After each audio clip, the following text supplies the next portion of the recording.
አቤቱ ፈጣሪ ሆይ ፈጣሪ እንደ እውነት የልዑሌን ነገር አደራ እንደው ከዘመድ ጥላት እንደዚህ መድኃኒዓለም ሰውርልን። እግዚአብሔርን ይህ ታፈሰ የሚባለው ሰው ደግሞ ያለቅላቂ እዛም እዝም ይላል። ነበልባል ቤትም የውዛ ጫካ ውስጥ እየሄደ ከነዛኞቹ ጋር ነበር። እንደገና ደግሞ ዛሬ ልዑሌ ቤት ደግሞ ልዑሌን ለመግደል ሲሾካሾኩ ነበረ፣ እያወሩ ነበረ ከእንጀራ አክስትና ከእንጀራ እህት አጎት ጋር እያለች ያው የእንጀራ አክስት ልጅ እያወራች ነው። እና በጣም ነው ያዘንኩት እግዚአብሔርን በጣም ማለት ነው።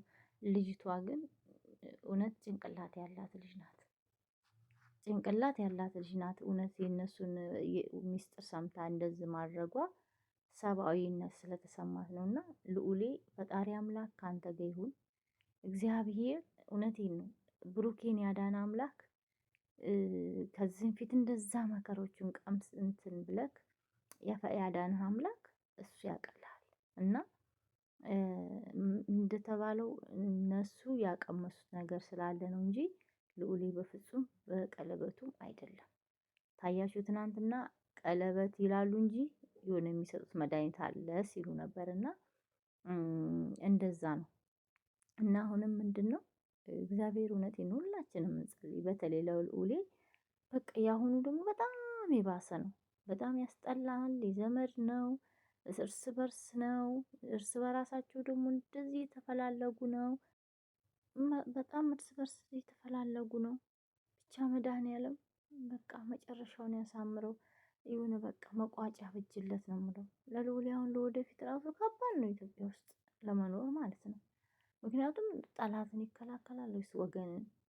በጣም አስቸጋሪ ነው። እና ምን ነው አልኩኝ እኔ አንዳንዴ ምን ነው ያኔ እናትየዋ ይረፍ ብላ እንደዛ የኤልሳን አባት ስትልክ በጣም ጥሩ አይደለም እያለ ብሩኬን ስትልክ ምን ነው በቀረበት ኑሮ። ምን ነው እናት የምትለው ቢሰማ ኑሮ አልኩኝ። ለምን እናት የምትከፍለው ዋጋ ከባድ ነው። የእናት ዋጋ እውነት ይሄን ሁሉ መከራ ይሄን ሁሉ ችግር ይሄን ሁሉ ነገር በውስጣቸው እንዳለ አውቃ ነው ንቅ አርጋ ሲያሳደገችውና ዛሬ ግን መጨረሻ ላይ ይሄ ነገር ሲፈጠር ያሳዝናል። እውነት በጣም ነው የሚያሳዝነው። አሁንም ነገም የምለው ፈጣሪ አምላክ አደራህን እንደው ብሩኬን ያዳንክ ከሞት አፋፍ የመለስክ ፈጣሪ አሁንም ለልዑሌ ድረስለት። ያንን ነው የምለው። እግዚአብሔርን ሁላችንም እንጸልይ። ደግሞ መጨረሻውን ያሳምርላቸው። ታሪኩ በጣም ያስጠላል። በጣም በጣም ማለት ነው። እያያችሁት ነው። የሰው ነፍስ ምናቸውም አይደለም፣ ምናቸውም በቃ ኧረ በጣም በአሁኑ ሰዓት እንደዚህ አይነት ነገር አለው የሀገራችን ላይ ያስብላልና ብቻ መድኃኒዓለም ለልዑሌ ይድረስለት። ልዑሌ እንደው በሰላም በጤና ተሽሎህ ማየት እንሻለን። ይሄንም ደግሞ አለቅላቂ አንዴ እዛ እንደዛ የሚሉ ያቶ ታፈሰ ተብዬው እግዚአብሔር አምላክ ያጋልጠው። እሱማ ትልቅ ችግር ያለበት ነው የሚመስለውና መድኃኒዓለም ያጋልጠው ባይ ነኝ እውነት ለመናገር። እስቲ እሱ እግዚአብሔር ያውቃል። እግዚአብሔር ያውቃል። ለልዑሌ የሚድረስለት። ልጅቷም እግዚአብሔር ይስጣት።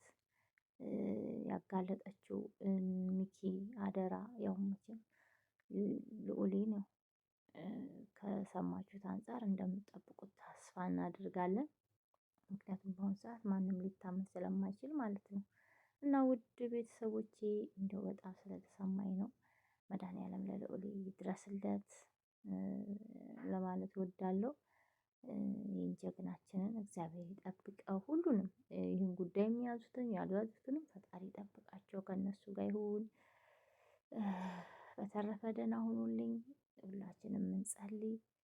ፈጣሪ አምላክ ከሁላችሁ ጋር ነው። በስደት ምንም አይንካችሁ።